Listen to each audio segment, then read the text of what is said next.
We don't want to leave people waiting on the virtual room. So it is really my pleasure to introduce today Emily Hall.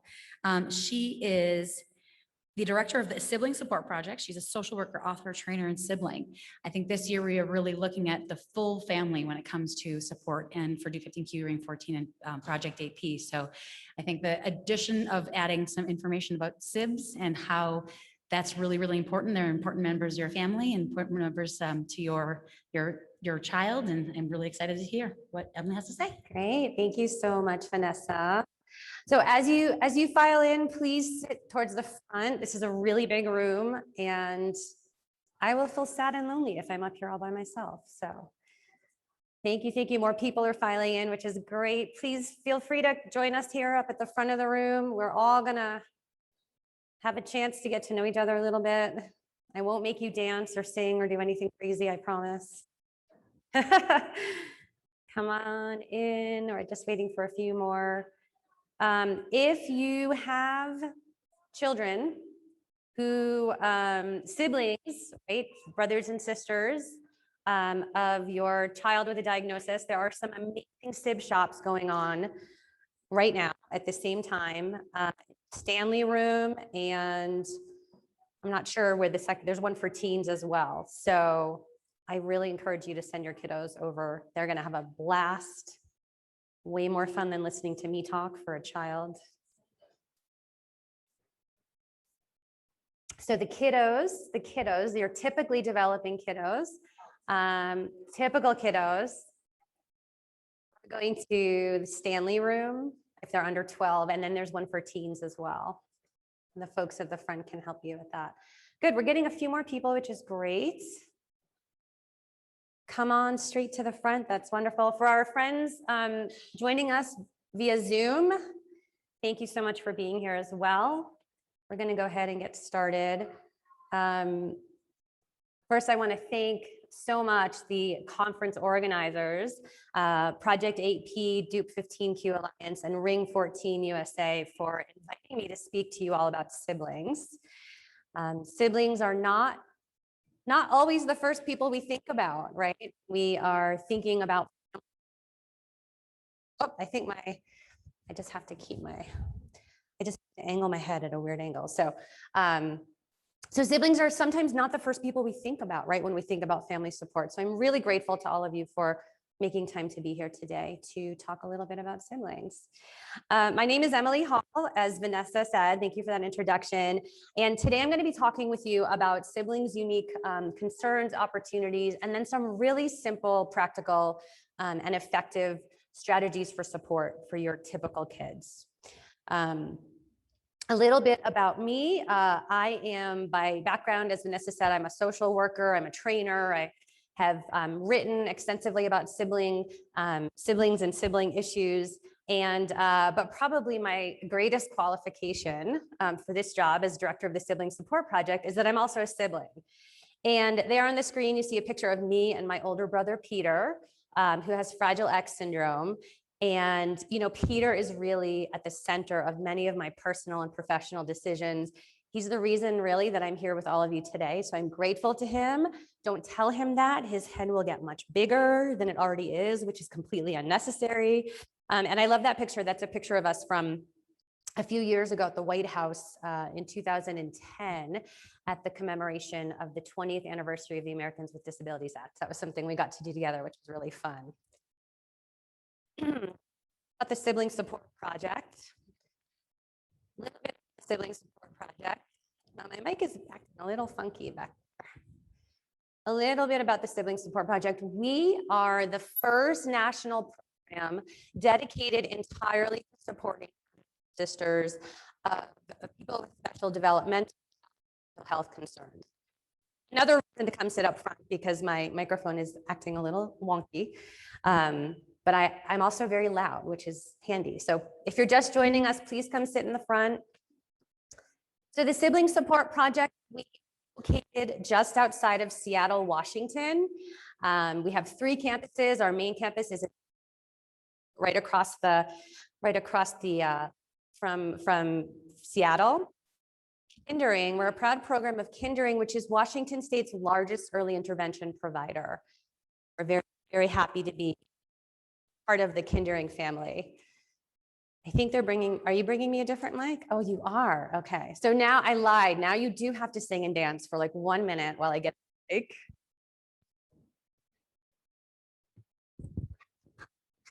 Okay.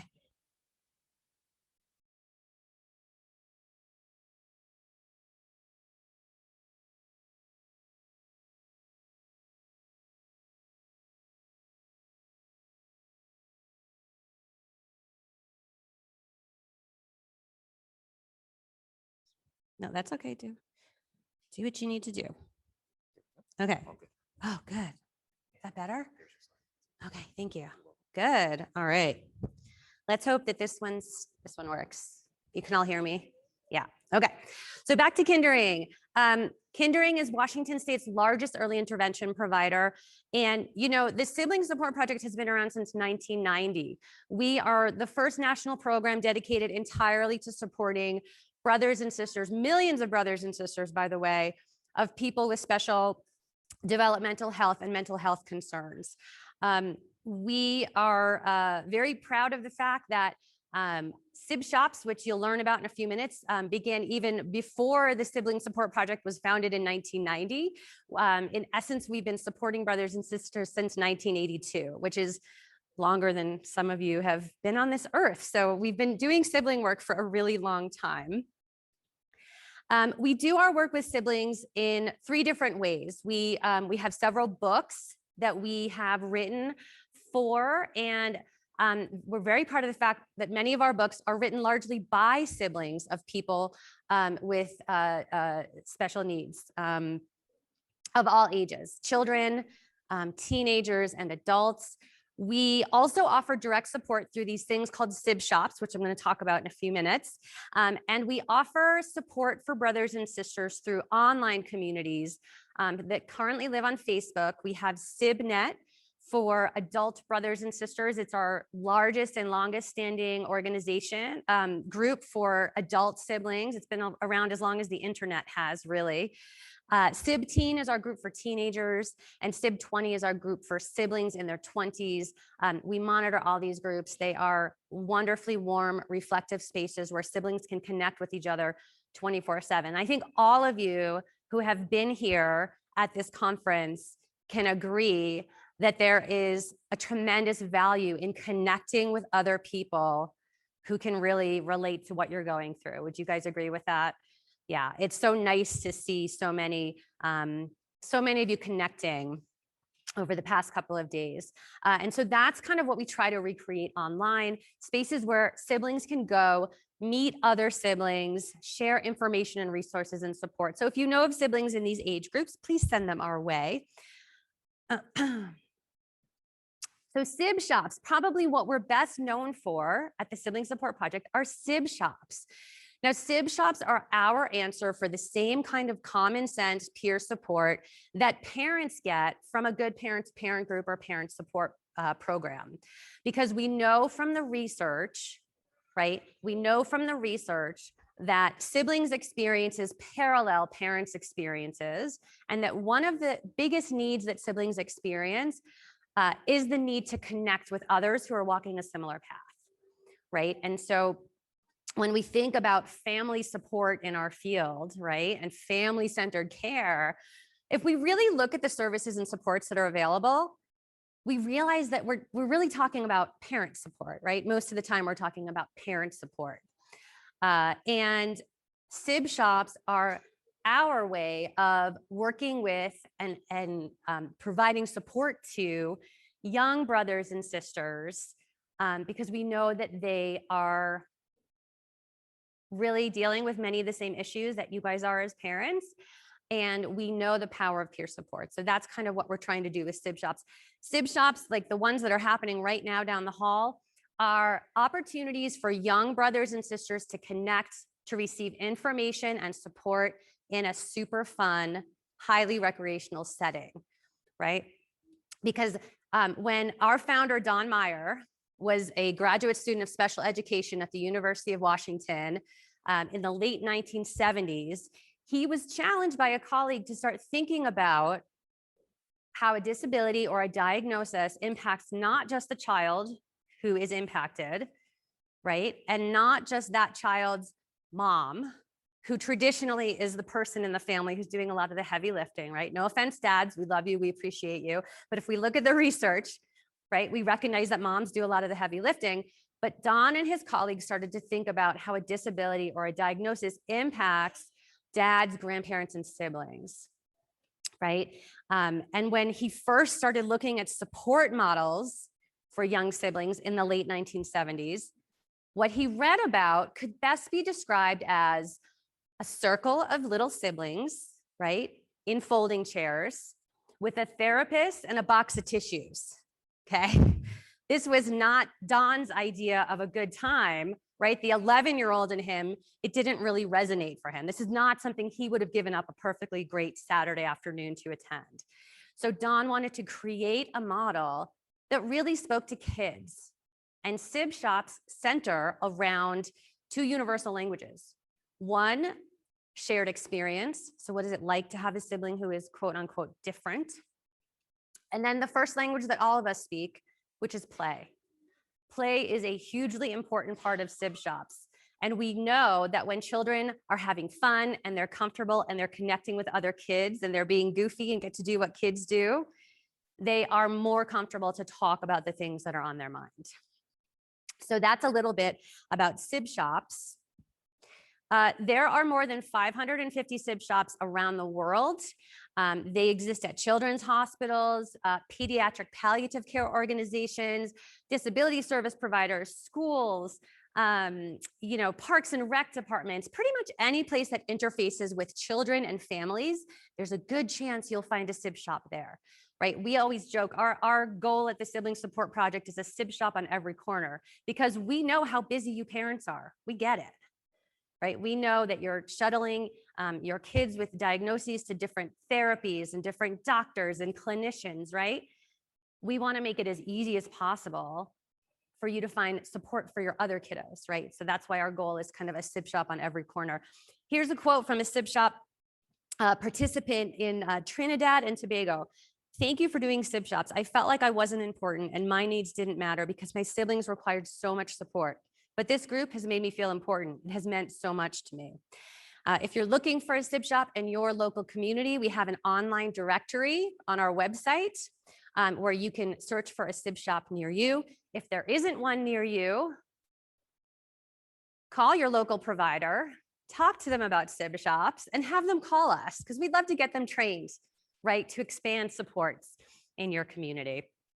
We've been doing Sib Shops for a really long time, and in 2005, a team of researchers from the University of Washington did a study of adult siblings who had participated in Sib Shops as kids to find out what, if any, kind of lasting impact Sib Shops had.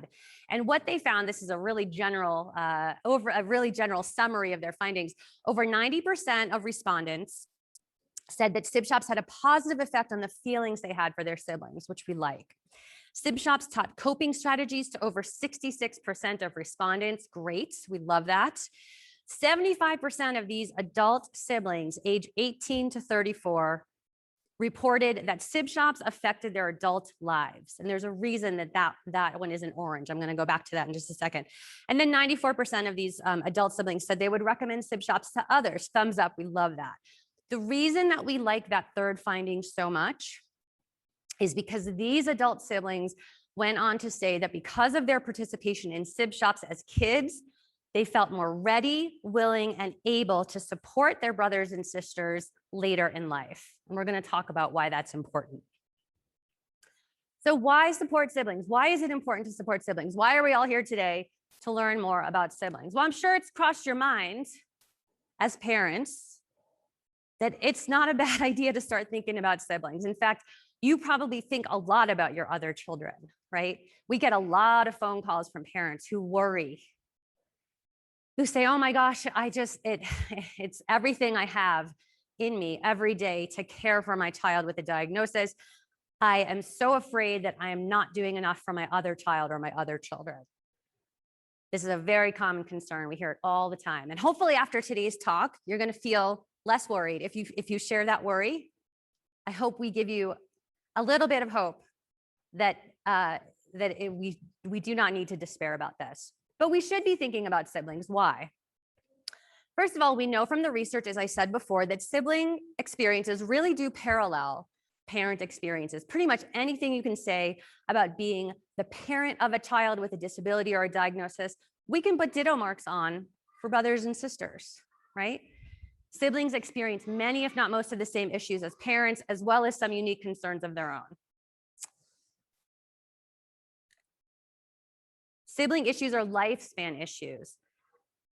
These brothers and sisters will be in the lives of the person with a disability longer than anyone, okay? Certainly longer than any service provider, longer probably even than parents. This is a relationship that can easily exceed 65, 70, 75 years, okay? Sibling issues are lifespan issues. Siblings who are preschoolers will have some unique concerns. Siblings who are senior citizens will have some unique concerns. And those concerns will evolve and change over the course of the life of the family and the individual. Siblings spend quantity time. What do I mean by quantity time?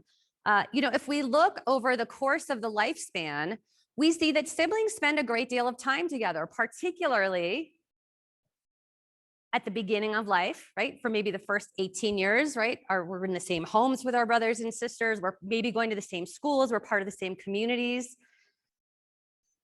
And then also, again, towards the later end of life, right? In the middle, what are we doing? In the middle, we are maybe moving away for jobs, or maybe we're going away to college. We're starting our own careers, our own families. We're moving away from our family of origin. So maybe there's a little bit less frequent contact, right, during those middle years. But what tends to happen, and this is true of siblings in the general population, this is not just siblings of people with disabilities or diagnoses. In the general population, what happens later in life is that siblings start to spend more time together again. Maybe they are empty nesters. Their kids are grown up. They're out of the house. They have more time. Maybe there's some health concerns, right? Maybe our aging parents are having some health concerns, and we're coming together as siblings to help deal with that. Maybe we're having our own health concerns as we get older, and we're helping each other out. So over the course of the lifespan, siblings spend a great deal of time together. Siblings also spend quality time. Now, I'm a huge fan of inclusion. I love inclusive classrooms. I think inclusion is really important. But I will tell you that no classmate in an inclusive classroom will have as great an impact on the social development of a child with a disability as his or her brothers and sisters, okay? And then finally, siblings really are the next generation of caregivers. It's something that we know from research, from data. We know that the majority of people living with disability and other chronic health concerns, we know that the majority of these folks are living, probably 16 or 17% of these folks do not have any kind of long-term services and supports, government-funded long-term services and supports. We also know that about a quarter of those folks are living with caregivers age 60 or older, and that by 2030, so in less than 10 years, a lot of these folks with developmental disabilities themselves will be age 60 or older. So what does that tell us? It's a fragile situation, right? Because parents are aging. 50 years ago, we didn't have to worry about this, right? But now we have such high quality community-based healthcare services and other support services that people with disabilities and diagnoses, are for the most part, living longer than they had before, and often are routinely outliving their parents. And so siblings really are the next generation of caregivers. But if you look at our group SibNet, you only need to spend about 5 minutes on there to recognize that many adult siblings, if you read their posts, feel tremendously overwhelmed and unprepared to serve this role. Okay, we'll talk a little bit about why. So I think these 5 reasons make a pretty compelling argument as to why we should be thinking about siblings, right? In fact, that's a big part of my job as director of the Sibling Support Project. I travel around and talk to pretty much anyone who will listen to me about why siblings are too important to ignore. And if we really want to be serious about offering family-centered care and family-centered support, we need to be thinking about the people who will have the longest lasting relationships to the person with the disability or the diagnosis. Okay, so I'll get off my soapbox for a minute. And I want you to think about, we're not going to do a full breakout because we don't have a ton of time, but I want you to think about some unique concerns and opportunities that you think siblings may experience, okay? Based on your own experiences in your families, maybe if you're professional, families you've worked with. Because I'll tell you, we talk to a lot of siblings. We read a lot of sibling research. And if you talk to enough siblings, you recognize that there are some siblings who say, oh my gosh, having a sibling with a disability or a diagnosis is the best thing that's ever happened to me. It has made me compassionate. It has made me tolerant and patient. It has taught me what's important in life. It has taught me not to take anything for granted. It has helped me find my dream job and a helping career. On the other hand, you have siblings who say, actually, you know what? The reason that my life is all messed up is because I have a sibling with a disability, okay? But for the vast majority of siblings, it's not all one or all the other. It's actually all of the above, okay? At any given time, it's the super jumbo combo, kind of like life, right? Life is not all one way. It's not all good and it's not all bad. And so one of the really important things when I'm talking about siblings and training people on how to go out and support siblings, I like to emphasize that the sibling experience is really a mixed experience. And the research really supports this, right? So we don't want to put our siblings up on a pedestal and say, oh my gosh, you know, their experience as siblings is so amazing and great and has created all of these wonderful outcomes, right? Which is largely true, but it's not the only piece of the puzzle, right? There are challenges as well, just like all of us have. Life is a pretty mixed bag for all of us, right? Unless maybe you're like, I don't know, Oprah or Reese Witherspoon or George Clooney. I don't know that they have too many downs. But so I want you to think about, in this big jumble of good and bad, think about maybe 3 or 4 things that you think siblings experience that are great, so unique opportunities, and then some challenges as well. So talk amongst yourselves. I'm going to give you like 2 minutes just to chat amongst yourselves. If you're not sitting with someone, jump into a table. You folks at home joining us from Zoom, you can think and you'll have an opportunity to chime in. Hopefully you'll be able to talk about some unique concerns and opportunities you've thought of. So go for it. Just chat with each other for like 2 minutes.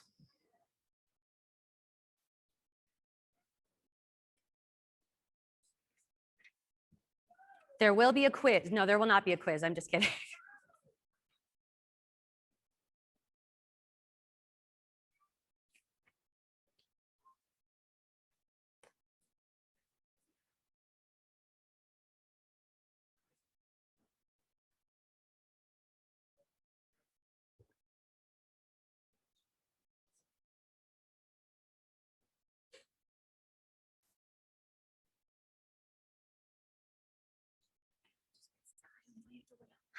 Oh, thank you. Yeah. Oh my gosh, it's I bet. Oh, nice. Yeah. I spent like 13 years of my career in New York. So yeah. Oh, great. Absolutely. Thank you for introducing yourself.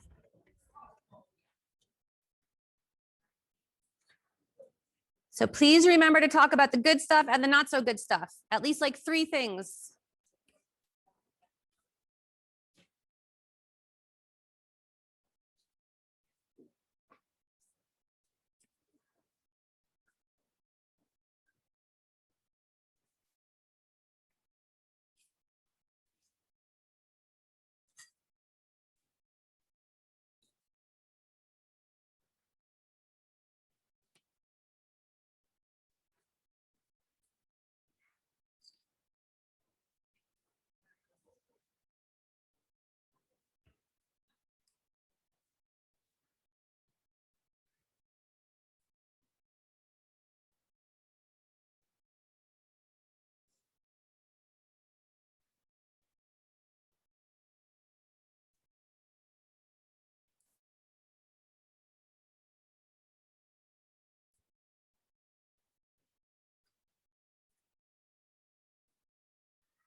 Okay, just about one more minute, and then we're going to bring our conversation to the big group. Folks at home, you'll have a chance to chime in.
Okay, let's wrap up our conversations.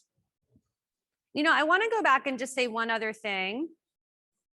When we talk about sibling issues being lifespan issues, I do want to acknowledge siblings of children or adults who pass away. Okay, very important. Because I want to acknowledge that for many siblings who are in this situation who have lost a brother or sister, we have an expression in the sibling community, once a sib, always a sib, right? And you have many of these folks in our groups whose very identity has been so shaped by their experiences as a sibling. And so I just don't want to discount those folks, those siblings who have lost a brother or sister, because they are a very important part of our sibling community. So, all right, so you've had a chance to talk. I saw some laughter going on. That's great. We want this to be a enjoyable conversation. So let's start with the hard stuff, okay? Let's do the bad stuff first, the hard stuff. What did you guys come up with for concerns? What are some challenges you think that siblings might experience? Yeah. Yeah, I think maybe they'll bring a microphone, and I can also repeat your.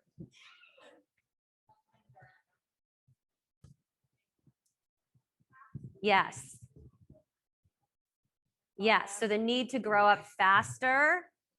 Yes, right, those expectations, and sometimes unequal expectations, right, among our children with and without a diagnosis, right? Sometimes unequal expectations. What kind of feeling might that result in for the sibling? Resentment, yeah, different bedtimes, different expectations for chores and behaviors. Okay, what else did you guys come up with? Frustrations, tell us more about that. Yes, frustrations. Like like what my sister was talking about, like she will undress in front of my son's friends, like not on purpose, but she does. Right. So there's that anxiety and fear Yeah. that he has. Yes. Like, oh my gosh, is it going to happen when my friends are over? Right. But he's kind of learned to laugh about it sometimes. I'm the panicked one. Yeah. So there's that concern, and then just frustrations of like attitudes too. Like, how do we deal with this attitude when it's kind of in his hands? Right. Like, how does he deal with that? Right. Yeah. And also, what about embarrassment, right? Right. Like if your aunt's like, disrobing in front of your friends, like that could be a little embarrassing for a kiddo. Sounds like you guys have done a really good job at channeling that and kind of recognizing the humor, right? In the moment, it's sometimes not easy to laugh, but a really great coping skill is laughter and humor. Yeah. What else did you come up with for challenges? Yeah. All the way in the back. And then we have one here. Sorry, I didn't tell our AV team that they'd be running today. Sorry, guys. There's just a little bit of a lack of perspective. So my daughter is an adult now, but she tells me when Marie came into my life, I was 35 years old. And so I had all this perspective, and she came into life experiencing crisis after crisis because of the interaction with our daughter. So, the special need child becomes their greatest joy, but also their biggest trigger, if I can use that word too. Sure. So this dual thing that happens and a real lack of perspective on how to deal with that. Right. Yeah. I mean, that's like, that is the child's baseline. Like that is that child's normal. Right. And someone once said in one of our trainings, well, normal is just a setting on a washing machine, which I really love because like, what is even normal? I don't even know what that means. But, this is the experience of our young siblings, right? This is their normal. This is what they know as their only life experience. Yeah. So our typical daughter is 4, and our AP kiddo is 6, and she struggles with, hey, I want to do this puzzle, or I want to play with these cars that are this big, and they have to be in her room or stay in her room, or I have to say, well, you're going to have to wait till Honora goes to bed, or stuff like that. And then going to therapy, she doesn't have a choice. We have to go, whether she's crying or not. Yeah. Yeah. And sort of this feeling that decisions that are made about just our everyday lives and routines really center around the child with a disability or diagnosis, right? And those limitations on, everyday rituals, routines, community outings, vacations, playing with toys, right? This all revolves around, really centers around the child with a diagnosis, which could also create some resentment, right? When family life seems to revolve around one person, it would be easy to understand why a child might feel resentment. So let's take a look at some of these unique concerns. The need for information is so hugely important. I think especially for some of our kiddos whose brothers and sisters have these rare disorders that are hard for even parents to understand, right? Think about your own journey to understanding the diagnosis of your child, right? And sometimes that's a long and bumpy road without answers. And so, much of the time, where do you guys get information from? Everyone always says Google first. It's like always, okay, beware of Dr. Google. Okay, the internet is a great resource, but it's not, you have to be careful of the source. So parents have access to the internet. What else do parents have access to? Doctors, other parents, clinicians, social workers. What about siblings? What about kids? Where do they get their information about their brothers and sisters' diagnoses? If they're lucky, from you guys, from their parents, right? But very often that does not happen. Okay, that information exchange does not happen. And it's for the best and most loving reasons that conversation doesn't often happen. Parents don't want to burden their typical kids, right? They don't want to worry them. They don't want to confuse them, especially if we're on that long path to a diagnosis that we don't have yet. What do we even say? We don't even know. But what I invite parents to think about is that your typical child is already experiencing the disability or the diagnosis in their own way, okay? This is not something that happens to one person in the family. This is something that happens to an entire family. And by not talking about it, by not talking about the elephant in the room, by not sharing information, we're creating a situation in which children who have questions, what do kids do when they don't know something, when they don't have accurate information? What do? Yeah, they make stuff up, right? They fill in the blanks.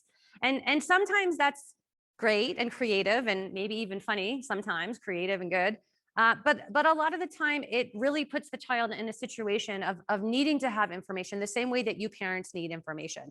For preschoolers, they need to know they didn't cause it and they can't catch it, right? Especially with some of these rare disorders, to think about origin, to think about genetic considerations.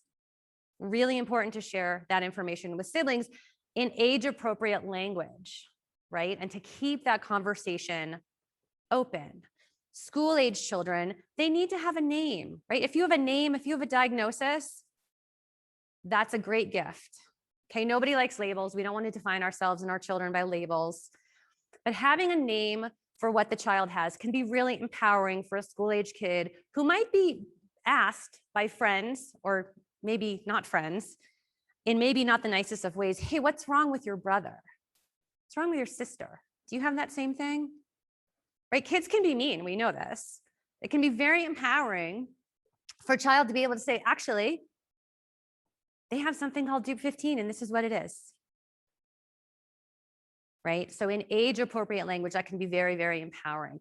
So, and later in life, you know, adult siblings who kind of step into that role as caregivers, they remind me of parents of newly diagnosed children, because suddenly they're part of this world of acronyms, right? Our worlds are full of acronyms, right? And service system questions and navigation woes and getting on a wait list for this and filling out an application for that. And what does this waiver mean? Right? Siblings need information about the service system and they need access to other siblings, right? So the need for information is huge. Isolation is a big one. It's been so great to see so many people together during this event because we need each other, right? The same way that parents feel isolated. Think about when you first got that diagnosis or when you were first on the path to finding that diagnosis and how alone you might feel, and how your friends who have kids who don't have to deal and worry about all this stuff, they might love you and appreciate you, but they can't really fully relate to what you're going through, right? It is here in community with one another that we find people who get it. For siblings, it's the same thing. That's what we try to do with Sib Shops, right? We try to get kids together so that they realize they're not the only ones experiencing this. Increased caregiving, right? I'm sure a lot of you can relate to this one, right? Your typical kids help with things maybe like bathing or toileting or cleaning, right? Especially if they're older. Yeah, a lot of acknowledgement. Resentment. I want to talk about resentment. We talked about that. When we talk with siblings, a major cause of resentment is when there are unequal expectations of behavior and consequences and things like doing chores around the house, right? And also, again, when life seems to revolve around that one child. So siblings who tell us they fare well in these departments, they say their parents do two things. First is that family life revolves around something other than just the disability. Maybe it's art or rooting for your favorite baseball team or being outdoors, whatever it is that brings your family together. Maybe it's a religious community. It's something that brings you together. Maybe it's music outside of the disability or the diagnosis. The second thing that siblings who tell us they fare well in the resentment department say, their parents do, they set to the greatest extent possible equal expectations for all the kids in the house, okay? Nobody calls anyone a jerk, disability or none, okay? We just don't do that. And everyone pulls their weight to the greatest extent possible. Everyone does a little something around the house. Maybe it's dusting or taking out the garbage. Everyone does a little bit of something. Embarrassment we talked about, right? When your sibling has some fairly unexpected behaviors, maybe, particularly out in public, or if your sibling uses a wheelchair, right? Do you ever get used to those stairs? Most siblings tell us they do, and they learn how to stare back, by the way. That's the good news.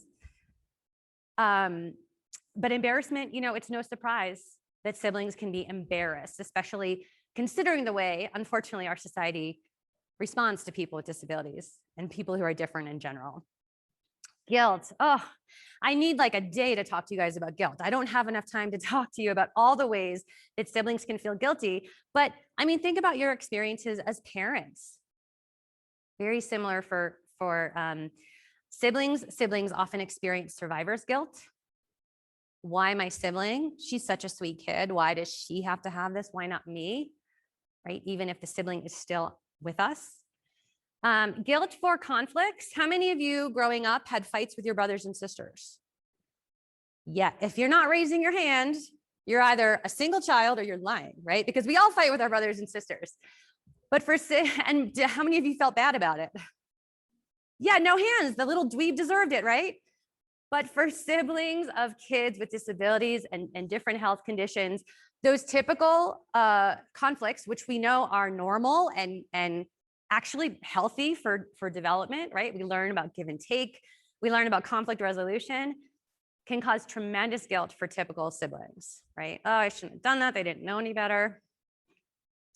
Pressure to achieve. Many of our siblings are these little perfect kids, right? They do well in school, they have friends, they do lots of activities. I have parents say to me all the time, why does my kid need a sib shop? They're doing great, right? They're making straight A's, they have lots of friends, they're on the yearbook committee. And I always say, oh, those are the ones I worry about the most, and I'm kind of joking, but I often encourage parents to think about, what's going on under the hood, right? And is there such a tremendous amount of pressure that the sibling is putting on themselves to be this perfect kid, to not add to the burden, the perceived burden that they observe that mom and dad have, right? A lot of pressure to be the good kid. There was a study done about this a number of years ago by a researcher called Sharon Coleman, and she found out that surveying these siblings, that pressure to achieve and to be perfect, most often, do you think it was most often internal or did it come from parents? Where do you think that pressure to achieve comes from? Internal, absolutely, right? So we always in sib shops encourage our facilitators to send the message that, hey guys, guess what? It's okay to not be perfect. Last time I checked, you were human, we're all human. Nobody gets away scot-free as being perfect, right? We've all got our stuff. And if we can model being imperfect and recovering from it, it's a great gift to give to siblings. And to let your typical kids know, you know what, if you mess up, and if you're not perfect, we're still gonna love you and appreciate you and value you. And then future concerns. And I know that this is a big one, particularly with some of the diagnoses that, some of your kiddos who will need care for their entire lives, right? This is a big concern to siblings. And it's a topic that we don't like to talk about as parents, because let's face it, does anyone who wants to volunteer, let's hang out after this presentation and let's talk about a time when none of us are here. Does that sound like fun? Definitely not, right? That is not a good time. No one wants to think about a time when we're no longer here. But for parents of kids with disabilities and certain health conditions, it's so important to think about future planning and to make sure that siblings have a voice in this process, because guess what? Guess who's gonna probably be a big part of that caregiving picture, right? So we want to make sure that the future concerns of our kiddos are addressed. Okay, I wanna flip the switch a little bit and I wanna talk about the good stuff, because guess what? There's a lot of good stuff. And in sib shops, sib shops are celebrations of the many contributions of brothers and sisters. They're not pity parties, they're not therapy group or otherwise. They are opportunities for young siblings to talk about the good, the not so good, and everything in between. And, I think parents sometimes worry when they drop their kids off at the sib shop door, like, oh Lord, what are they gonna say about me? What are they gonna say about me? And I think parents would be really pleasantly surprised to recognize all of the amazing, wonderful things that these kids say about their families and their lives. So what are some good things do you think that comes out of this experience as a sibling? Hands, no one? Yeah. Increased compassion. Absolutely. Tolerance, compassion, right? For many siblings, right? Diversity training begins 365 days a year before breakfast, right? Right? Because we know what it's like to live with someone who is different. And we tend to be really good and adept at meeting people where they are, right? And appreciating their abilities. In sib shops, we have this activity called strengths and weaknesses, or as one young sibling recently said, I think we should call this strengths and opportunities for growth. And I said, you know what, that's a really good idea. Let's change the name of the activity, right? And we talk about how we all have things we're good and not so good at, right? It's a spectrum. What else? Tolerance. What other good stuff?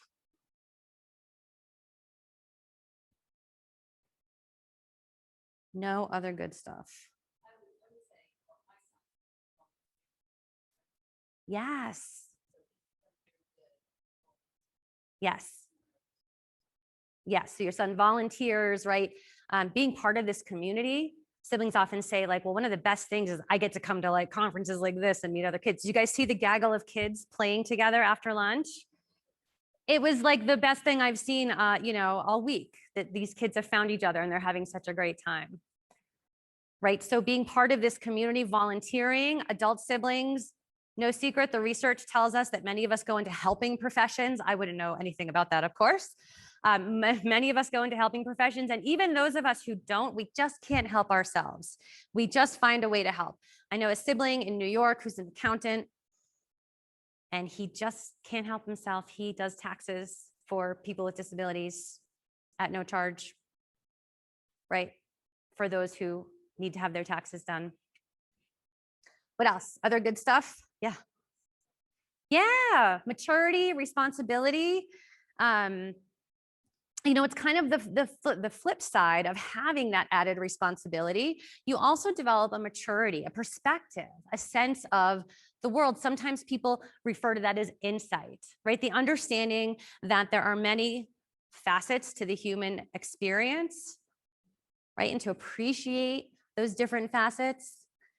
Siblings tend to appreciate things that other kids don't, like their own health, for example, right? That's kind of the silver lining of the guilt piece of it. Maybe you feel guilty that it's not you, but you also appreciate and realize how precious health can be. Appreciation for their families. Again, as I said, you'd be surprised at what these kids say about their families in sib shops, but how much they get it. They get that you guys are juggling, right? That you're going to the ends of the earth to make that world spin every day. They get it and they appreciate it. Humor, we talked about humor, right? Like you said that your son now can kind of laugh when that happens. It's that sink or swim mentality, right? Like we know what the research tells us about laughter being the best medicine. Siblings tend to, you know, not sweat the small stuff.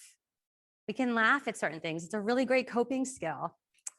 Advocacy, huge, right? I think siblings are natural born advocates. And when we talk about siblings being advocates, we talk about uppercase A advocacy. So when siblings go into like leadership positions, maybe in an organization that supports people with disabilities or special health conditions, we love that. We love that uppercase A advocacy because guess what? Siblings know what it's like to live 24/7 with someone who is going to be at the end of these services, right? Who's receiving these services. And they tend to make really good decisions about what's really going to help families and the individuals themselves. Just as important, lowercase a advocacy. And that happens on playgrounds and school buses and in lunchrooms and on street corners and coffee shops every day. When siblings stand up for and with people they perceive as being treated unjustly. And maybe it's a person with a disability, maybe it's not. Right? Maybe there's a new kid in school and she's all by herself on the first day at lunch. And who's going to go over and sit with that kiddo? Yeah, chances are if there's a sibling in the room, a sibling is going to be more likely to go over to her so she doesn't feel so alone. Or maybe, you know, maybe it's the 5'2" cheerleader who has had enough of the football team teasing the equipment manager because he has special needs. And she tells the quarterback, who's the ringleader of it all, in no uncertain terms, you better leave him alone, right? I see what you're doing and I don't like it one bit, right? That's the lowercase a advocacy that siblings have a natural talent for. I want to give you some strategies because we have just a few minutes left. I want to give you some strategies for supporting the siblings in your lives, whether it's within your own family, maybe it's if you're a professional, it's families you support. 7 simple strategies that I think are pretty easy to incorporate in your everyday life. So the first one is to provide siblings with age-appropriate information. We talked about how important that is for siblings to have information about their brothers and sisters' diagnoses, right? And you know, when we talk to school-age kids about how they want this information, guess what? They don't want some big sit-down birds and bees kind of talk, right? They really don't. Like today, we're having a family meeting and we're going to talk about your brother's disability, right? There's an invitation that I really don't especially want to respond to. I'm going to RSVP no to that one. Kids tell us they like to have this information in casual, ongoing conversations on the way to soccer practice, right? Hey, if someone asks you about your sister's diagnosis, what do you say these days? How do you respond? And if the kid gives a pretty, you know, accurate response as to what's going on, you can kind of pat them on the head and send them off to soccer practice. And if they don't, you can tweak it, right? Age-appropriate information in age-appropriate language. We are always encouraging organizations, if you have a website, to make sure there's a kid-friendly section on there in language that kids will understand. And if you're a professional, we really, really cannot emphasize enough how great it can be for siblings, young siblings especially, to spend some time with the professionals who are treating the child with a disability to get some information, to ask some questions. We feel it's well within a parent's right to say to your clinician, to say to your therapist, hey, by the way, so Josh is coming for therapy next week, and he has a younger sister, Sarah. She's got a few questions. So can you spend like the last 10 minutes of the therapy session talking to Sarah? That'd be really great. You know, the bad news is, or the less great news, is that many professionals, I feel like it's changing now, but many professionals don't think of this like naturally, like, hey, what would be great? I think it would be great for me to spend some time with a sibling. But the good news is that we have yet to meet one who will refuse to do this if asked. Okay, so parents, advocate, create those opportunities. Number two, provide siblings with opportunities to meet other siblings. So we think sib shops are a great way to do that, obviously, but there aren't sib shops in every community. And so we encourage you, if you are part of an organization, maybe where your child receives services, if there is an annual event, maybe there's a buddy walk or a picnic or some kind of holiday gathering, work with that organization. Why not carve out some time for the siblings to get together? Okay. That's what's happening right now down the hall. And I guarantee you, you're going to have a lot of smiling faces right after they come out of that session. If you're setting up play dates for your kids with a diagnosis, why not consider bringing the siblings along so they can have a play date too, right? So you just have to think outside the box a little bit.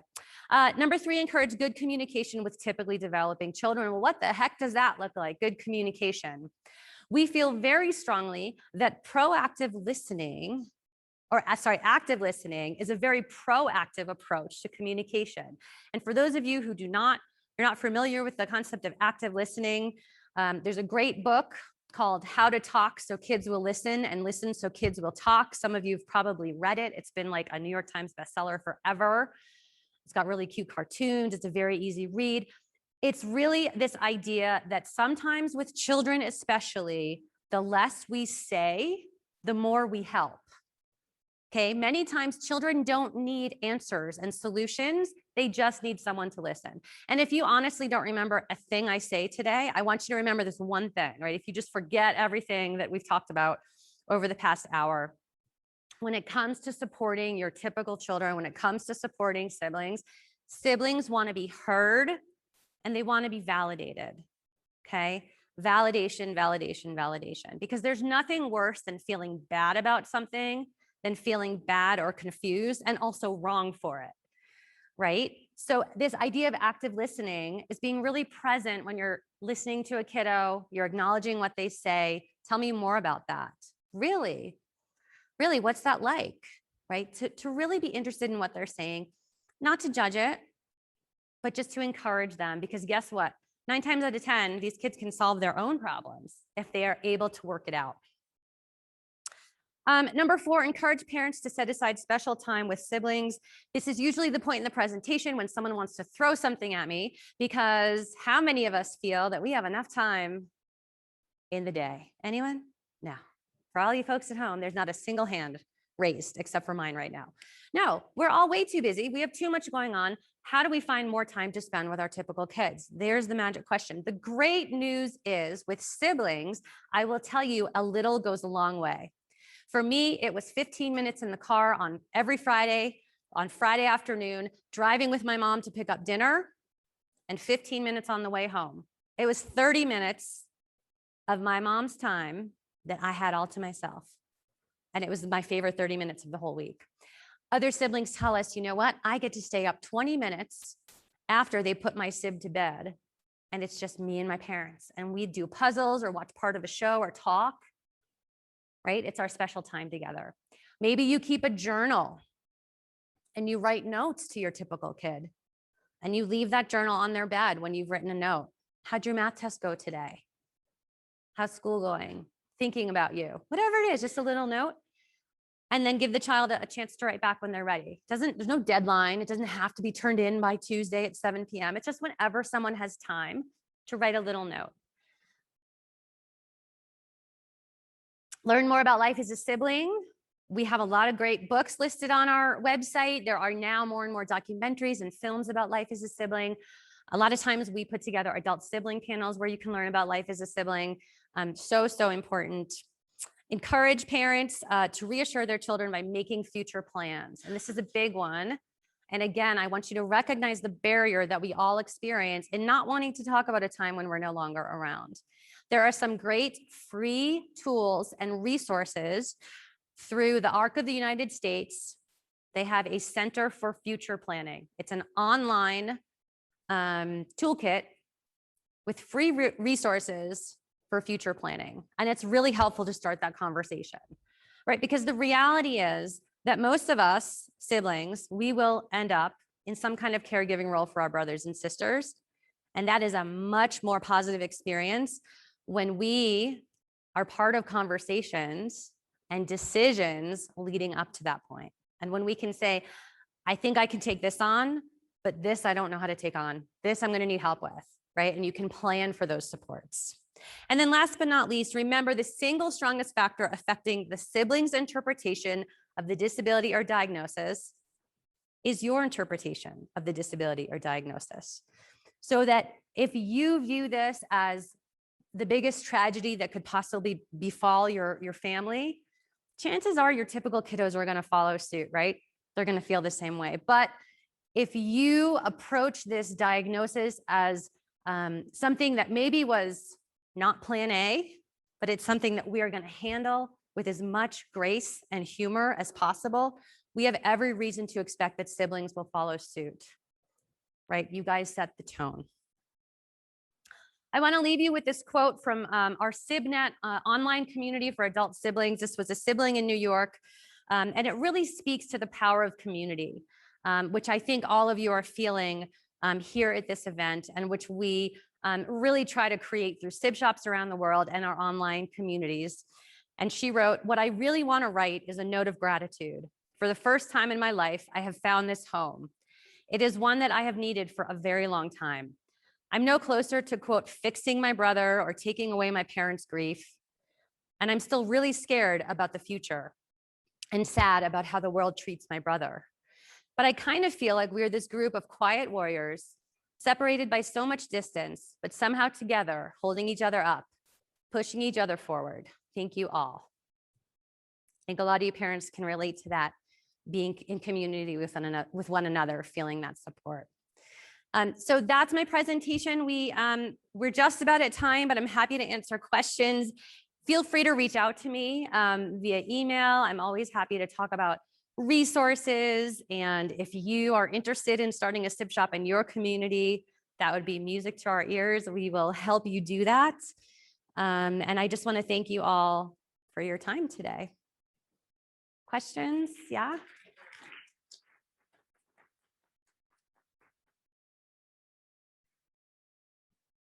Yes, question.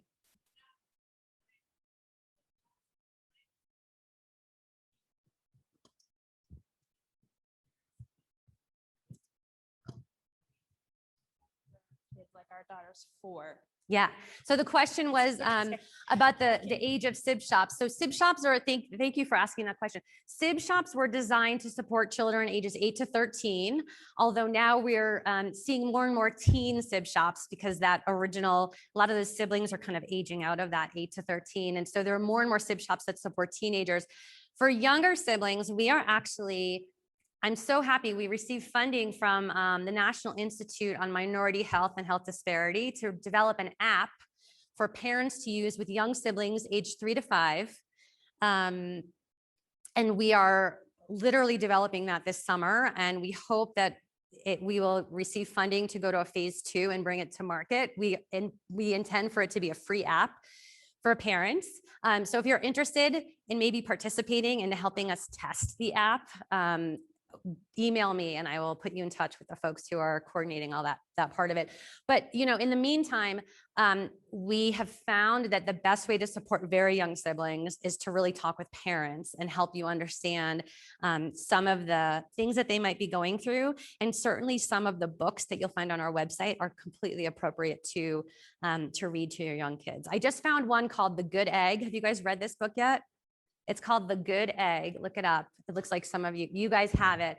You know, one of our Sib Shop facilitators found it and they said, well, it's not really a Sib book. And then I read it and I said, this is totally a Sib book. Like this is perfect for siblings, and you can find it online. There are free read-alongs if you want to do that with your kid. But there are so many good books out there.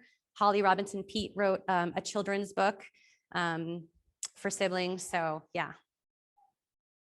Any other questions? Yeah.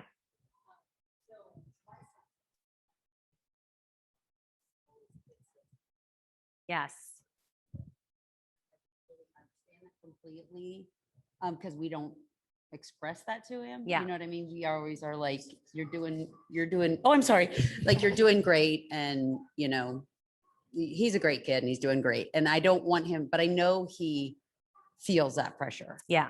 So how am I as a parent supposed to relieve that pressure for him? Yeah. Other than saying, no, you're doing great. Yeah. And so the question was about like having a child who really feels like they need to be perfect all the time. And I think like really talking to him about his experience and just saying, you know, you're such a good helper with your sibling, or you're doing such a great job in school. What's that like for you? Like just an open-ended question, you know, because it's complicated. The truth is that many of our kids enjoy helping their siblings, enjoy helping their brothers and sisters, and, you know, feel good about kind of being high achievers, right? Like, don't we all feel good when we accomplish something? And it's important to recognize that sometimes there's a cost to that, and to be able to talk about, yes, it's great. And it also feels really hard sometimes. And to just validate that, right? Like, as I said, I mean, I wasn't kidding. If you forget everything I say today, validation, validation, validation. Like, I get it. Yeah. And maybe even for you to say like, gosh, I've noticed that you do so many things so well. What's that like for you? I wonder if that feels hard for you sometimes, right? Because we all have that sometimes pressure that we put on ourselves, and it can be really hard. And to let him know, like, I'm still going to love you and support you, even if you're not perfect, which is not realistic as far as, right?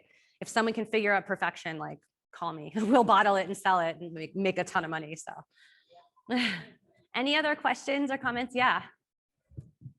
Yeah, so this would be preschool age at this point, but so our duper and our neurotypical daughter are very close in age, about 10 months apart. So there's a high likelihood that they'll probably be in the same grade at some point. Is that something that, like, any suggestions on how to navigate that? Yeah, I think that's a really great question. Especially in school. So I talk a lot about how siblings are often helpers, like the little helpers.